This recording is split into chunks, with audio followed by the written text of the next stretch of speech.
Dong sounds the brass in the east. By Henry David Thoreau.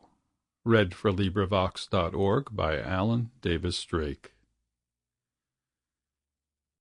Dong sounds the brass in the east, as if to a funeral feast. But I like the sound the best out of the fluttering west. The steeple ringeth a knell, but the fairies' silver bell is the voice of that gentle folk, or else the horizon that spoke. Its metal is not of brass, but air and water and glass, and under a cloud it is swung, and by the wind it is rung.